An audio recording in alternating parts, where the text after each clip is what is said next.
Guys, welcome back to the channel. Today we're going to be working on this '09 Civic again that has developed a transmission fluid leak. So we're going to go over what's needed to get this problem solved. So let me get some stuff together. We'll be right back. Hey guys, so here are the parts that we're going to need for this repair. First one is the 91209612003. This is the actual seal that's leaking. Next one is a 90433 PLX000. This is a locking washer that prevents the nut from backing out on the transmission. Okay, so here are the tools that you're going to need for this job. You're going to need a screwdriver or some sort of pry tool, a pick. I use the 1/4-inch ratchet. I use an extension, 10mm socket, and a universal joint.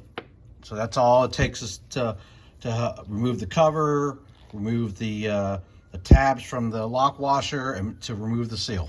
All right, to gain access to the seal, we got to remove this cover that's right here. It's held on by 4 10mm bolts. There's one here, and the second one, a third one, and then there's one right there on top. If you can see that one. So let me get that taken off and I'll be right back. Okay, so after you remove the 4 bolts, and then the cover, here's the cover, you can see the leak. It's coming from that seal. So what we have to do next is remove this bolt right there. And first we have to pry the tabs away from that lock washer. And then we'll be able to pull the shifter out. Once we get that, we'll be able to tackle the seal. So let me get some of this stuff taken out. I'll be right back. Okay, folks, so you can see I used a screwdriver and I pried the 2 little tabs away from that bolt. We have to take that bolt off, and then we should be able to slide the shifter away from the transmission. And that bolt is a 10mm as well. So let me get that taken care of and I'll be right back. Okay, so once the bolt is removed, simply just slide the shifter away from the transmission. So you're going to slide it towards the passenger side. So just simply, boom, comes off like that. And just let it hang and we'll be fine. Okay, once we have that shifter cable removed, that's the seal that we're going to have to take out and replace, because that's where it's leaking from. Once we pull that out, then we'll be able to put the new one back in. So let me get that going. I'll be right back. Okay, folks, to remove that seal, basically what I did was I went in from the center of it, of the seal, and then just pried this way, so that one side would pop out, and then you could just get the rest of it out. All right, so here's the old seal. It's hard and brittle, and you know, there's the front side and the back side. So the solid side, it faces towards the outside, and then the ridge, the valley side faces towards the transmission.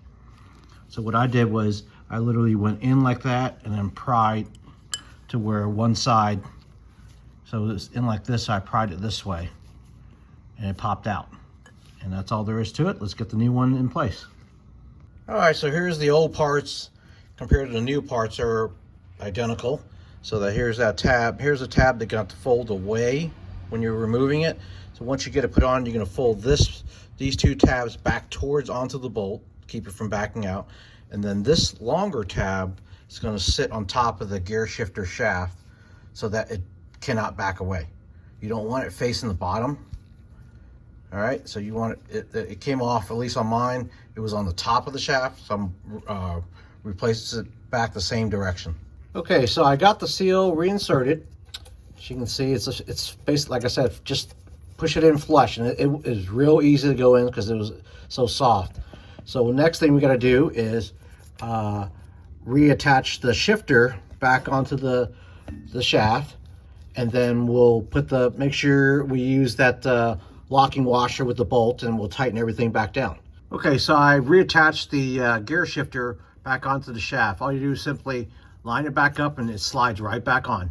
So next thing we got to do is to put the bolt back on it along with the locking washer. Okay, now that we got the bolt back on, make sure you torque it down the specs. It's not that much, it's only like 10 foot-pounds, so don't overdo it. Use a torque wrench. Once we get that torqued, we'll fold the tabs back onto the bolt. Okay, so I got it torqued down the specs, 10 foot-pounds, and I pulled the tabs back over. Once you have that done, clean up any residual old oil and then put the cover back on. Okay, so we got the cover put back on and the 4 bolts bolted back on as well. These 4 bolts are only 8 foot-pounds, so super light, so do not over tighten them and snap the bolt. So I hope this helps. Thanks again for watching, and we'll see you on the next one.